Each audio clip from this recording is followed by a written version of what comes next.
നമ്മൾ ഇന്ന് നമ്മുടെ വീഡിയോ കാട്ടുന്നത് നമ്മുടെ കൃഷികളാണ്. ഇതാണ് ഞങ്ങളുടെ കൊള്ളിക്കൃഷി. പിന്നെ വാഴക്കൃഷി എന്ന് പറയാനൊന്നുമില്ല. ഇതിൽ ഞങ്ങൾ വളം കൊടുക്കുന്നത് ഓർഗാനിക് വളങ്ങളാണ് മെയിനായിട്ടുള്ളത്. ഇതിൻ്റെ വളം എന്ന് പറയുന്നത് കിച്ചൺ വേസ്റ്റാണ് കൂടുതലും വരുന്നത്. മുട്ടത്തൊണ്ട്, സവാള, ചാരം അങ്ങനെയൊക്കെ. പിന്നെ ഇത് റോബസ്റ്റ് വാഴയാണ്. ഇതും റോബസ്റ്റ് വാഴയാണ്. ഇത് പേരയ്ക്ക മരം. ഇത് ആവണുള്ളൂ, പേരയ്ക്ക ആയി വരണുള്ളൂ. പിന്നെ ഇത് തെങ്ങ്. ഇത് 2 വർഷമായി ഈ തെങ്ങ്.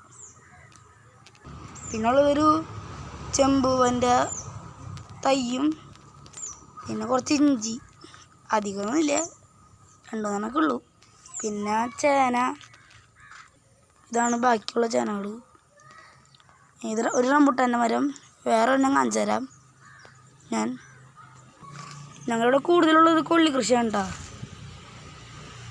പിന്നെ അങ്ങനെ കുറച്ച് ചെടികളൊക്കെ മിക്സ് ചെയ്ത് വളർത്തുന്നുണ്ട്. പിന്നെ ഒരു ജാതിക്ക ചെടി, പിന്നെ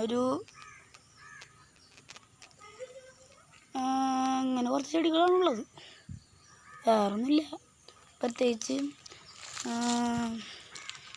ഇത് ഒരു 5 മാസം പ്രായമായിട്ടുള്ള കൊള്ളികളാണ് നിൽക്കുന്നത് കേട്ടോ.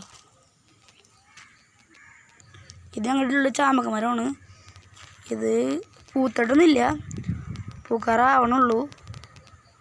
ഇതാണ് ഞങ്ങളുടെ വീട്ടിലുള്ള വേറൊരു പേരയ്ക്ക മരം എന്ന് പറയുന്നത് കേട്ടോ. ഇതുമ്മ അത്യാവശ്യം പേരയ്ക്ക കിട്ടാറുണ്ട്. ഞാൻ കാണിച്ചത് പേരയ്ക്ക ഇങ്ങനെ ആയി വരണ പേരയ്ക്കകളാണ്.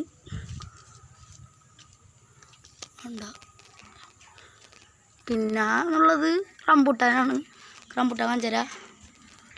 ഇതാണ് റംബൂട്ടാൻ കൃഷിയല്ല, റംബൂട്ടാൻ്റെ മരം. ഇതുമ്മ ഈ വട്ടം പൂത്തിട്ട് കുറേ റംബൂട്ടാനൊക്കെ ഉണ്ടായി. പിന്നെ സീസൺ കഴിഞ്ഞു. പിന്നെ നമ്മന്ന് ബഡ്ഡിങ് ചെയ്ത ചെത്തിപ്പൂവാണിത്. പിന്നെ വാഴക്കൃഷി ഉണ്ട്. ഇത്രേ ഉള്ളൂ നമ്മുടെ കൃഷി. ശരി, ഇതാണ് ഇത്തിരി വലുത്.